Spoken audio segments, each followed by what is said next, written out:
Auburn had a lot of injuries at Friday scrimmage. How good do we feel about their readiness for game one?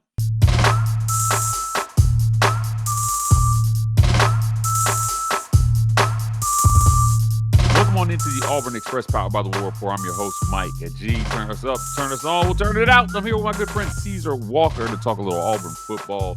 Caesar, on today's show, we're going to talk about Auburn scrimmage, the defense that's seemingly dominating again. And then we're going to walk through what it all means in terms of readiness for game one. Let's start at the top here. Auburn had a scrimmage on Friday. On our live show, we kind of touched on it yesterday, but we want to go into more detail here. Big picture, the defense dominated, but the passing game was hampered by the availability of or the lack of availability of some receivers. Cam Coleman, Singleton, Perry Thompson, all somewhat limited. How worried are you about Auburn's star wide receivers being limited so late in fall camp? I don't think it's anything serious, Mike. I really don't. I don't think it's anything serious. Obviously, from here on out, you're going to bubble wrap all of Auburn's wide receivers because, again, that's been the perceived strength of the offense is the wide receivers. That's what people have been raving about. We've been raving about the wide receivers. It's been low-hanging fruit at this point. So there is a bit of concern when all of those guys are injured, but it doesn't sound like there's anything too serious. I am concerned about Perry Thompson with braces around his knees. So that is a bit alarming. I think Cam Coleman is okay. Some of these guys were, from what I've been told, Mike, some of these guys could have participated if it was a game. Right. But I think for the sake of a scrimmage, you kind of know what you got in the Cam Coleman. You kind of know what you have in some of those other guys. I think you're okay, Mike. I really do. I think you have, as long as you're trotting out Cam Coleman, as long as you're trotting out an Singleton Jr., as long as those guys are in the fray, Malcolm Simmons will be ready to go. I think you're going to be okay, Mike. I'm curious. We're going to need to monitor as we get closer to week one how these guys are. I'm pretty sure that they're going to keep those guys out and make sure they're ready to go game one. But I'm not worried just yet. It's concerning, but I'm not worried right now. Yeah, look, worry is a strong word to use here, but certainly with Cam Coleman's kind of like midseason injuries last year, him not being available changes fundamentally what you do. So They definitely want to have him available there. But look, on the other side, the front seven showed up and showed a lot of pressure here, stress testing this offense. I felt like the defensive line group was one of my question marks. And I think it's encouraging to hear that those guys are getting to the quarterback and showing up, and the pass rush looks physical here. Mike, one of the things that we've talked about with Auburn is this is a team that's been really good at keeping things in front of them. But one of the things I think that has been really missing from Auburn, especially last year, has been their ability to get pressure with the front seven. And it seems as though Auburn has improved that, because one of the stats or the statistics that we've been concerned about last year that people have complained about, and for obvious reason, has been third down defense, fourth down defense, right? It seems as if every time Auburn got itself into a third and long situation, you would think it'll be a no-brainer that you'll be able to get off the field. Well, defenses or opposing offenses would either convert or get it into a fourth and short where they'll have an opportunity to convert. And that would be frustrating to see that time and time again. If Auburn, if things are as good as what we're hearing with this front seven, and they have the ability to bring pressure, you got guys like Kieran Crawford coming off of the edge. You have Keldrick Falk, who's a menace along that line. Malik Blockton, who I'm hearing has taken the next step. Like these are guys who are getting pressure up front. If they're able to do that, Mike, on Saturdays, that's going to help a lot with Auburn getting off the field on third down. Now when Auburn gets into third and long, your anxiety doesn't rise because you're concerned about whether or not they give up a big play, right? Because they're able to really speed up the clock for opposing offenses and force them to make plays and get off the field, man. So I'm excited to hear that this defense is playing well. I've been hearing a lot about Auburn's secondary. Jay Crawford, I've been hearing, has been having one of the best fall camps of anybody on Auburn's team. And so to hear those guys playing as well as they are, and if Auburn is getting some pressure up front, I'm expecting those guys to eat, Mike. Yeah, look, the unexpected benefactor from a pass rush could be a dominant secondary, one that you and I have said could be one of the best in the conference, if not in the country this year. To me, I think those guys not being left on an island is the best news about this pass rush because it's going to allow them to play a little bit more free and possibly make bigger plays in the secondary. For as good as they were at times defensively, not allowing scoring, they didn't come up with as many turnovers as I think I would have liked, Caesar. Right. Talk to me about turnovers, man, and where Auburn needs to be this year on turnovers. Yeah, I would like to see Auburn be able to flip the field, right? It seems as though Auburn was playing a lot of bend but not break, and really keeping the opposing keeping Auburn in the game because of the offensive struggles and because of Auburn turning the ball over at points last year. The defense basically was doing their job to not allow this game to get away from Auburn at times. But if Auburn is able to force the issue, and if, again, the front seven is going to be key in this, Mike, because, again, you're throwing the timing of the opposing team's offense off. So if you're able to throw their timing off and you're able to force them into situations where they either got to have to either eat the ball or try to make a play, it opens it up for the second level, the linebackers, the secondary, to be able to get opportunity to pick off the QB ever so once in a while. And from what we're hearing with this secondary, we've been hearing about guys getting picks in practice at times. Yeah. So again, that's encouraging, because if this defense is causing havoc the way they've been causing havoc so far through fall camp, I expect the turnovers to pick up in this season, Mike. And I want to see, for once in a while, Auburn's offense get a short field, right? It's nothing. You want to get an offense jump started, flip the field and give them some short fields to work with. Allow them to get in a rhythm. Allow that playbook to open up, because instead of Auburn turning the ball over, you're turning other teams over and you're winning the turnover battle. It's time for Auburn to start winning the turnover battle, and that not become a theme like it was last year, where I think we went like 3 or 4 straight games losing the turnover battle. If you're getting pressure up front, it's going to open up. It's going to be a domino effect. The secondary starts turning the ball, or starts getting turnovers, and the offense gives a shorter field. Auburn begins to relax, and this team begins to really play free. Yeah, look, all this has to culminate in some kind of game readiness, Caesar. As we get closer here, you're getting pretty close to having to prepare for week 1 versus Baylor, install a game plan. Everything we've heard, does it make us feel safe? Does it make us feel nervous about what Auburn's going to be in game 1? We'll talk about that right after a quick word from our sponsors.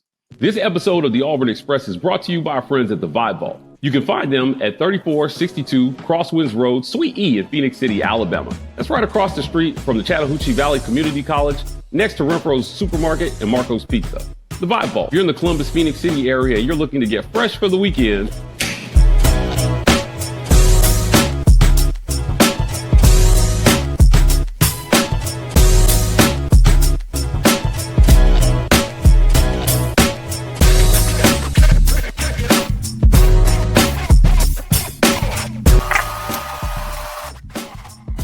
get fresh for the weekend with the Vibe Vault. Not just barbers, lifestyle consultants.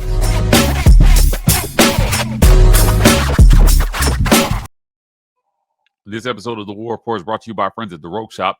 Visit rogueshop.com. Use code REPORT to get 15% off your Rogue Shop order. Pain, sleep, stress, anxiety, whatever else you know in life, The Rogue Shop has something that has you covered. I want to thank our friends at Golden's Cast Iron. Visit goldenscastiron.com/WR. Use the codes on the screens to get your discount on your Golden's Cast Iron products. We appreciate them for sponsoring this segment. Also, our friends at assessforsociety.ai. They have custom personality assessments that let you know a little bit more about how you communicate with a team, how a team can communicate with you, how you can just work better as a partner or a coworker. Visit setsforsociety.ai today to get your custom personality test started. Game one, Auburn.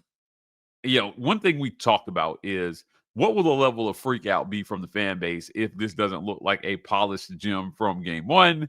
I personally think it's going to be high, especially there's going to be a low tolerance for offensive ineptitude. Now, Cam now is a veteran guy. Eric Singleton is a very veteran guy. Perry Thompson, I would consider a veteran guy, even though he hasn't seen much of the field in real game action. But these are experienced guys that you've returned, some of them multiple years in your system. I got to think they're going to be ready despite being hampered here in fall camp. I think so, Mike. I don't think a lot of the injuries or the reported injuries to these receivers were serious. I think that these guys are trying to make sure they get them to game one healthy or as healthy as possible. I think they're going to be a big part of the game plan and a big part of what makes Auburn begin to turn around their offensive woes, Mike. So I fully expect Cam Coleman, Eric Singleton, even Perry Thompson to be ready game one, and as well as a few others. Mike, I guess I think a lot of Auburn fans are in wait and see mode. That's the only way you can be. There's a lot of optimism and hope around the fact that Hugh Freeze has assembled a lot of talent. But what does this look like? I mean, this is an offense that, again, against P4 competition, you had a difficult time scoring more than 17 points a game, right? So does Auburn blow the doors off of Baylor?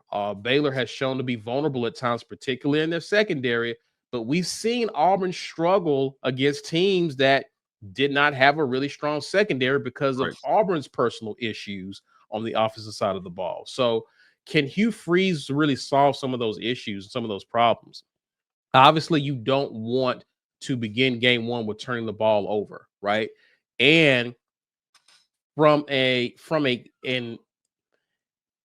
efficiency standpoint, Mike, are we getting the ball to our playmakers in a way that the offense shows that it has a flow to it, right?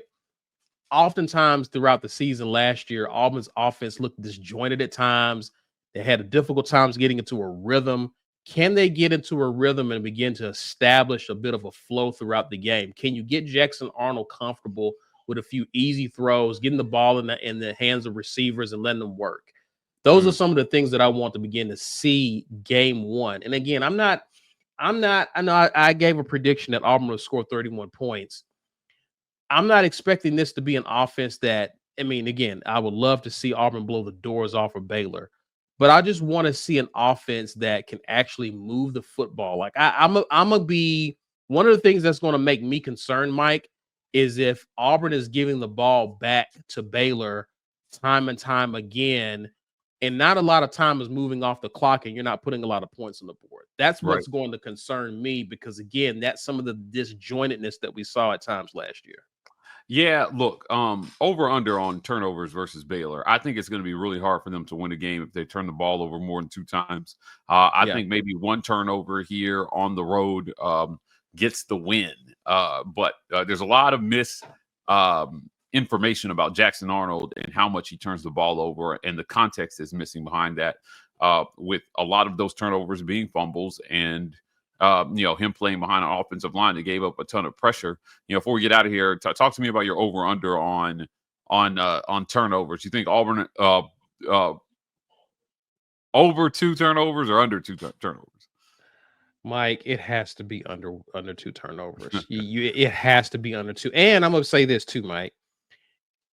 I think what really killed Auburn at times last year is because I think as the season went on, we saw less of Auburn turning the ball over.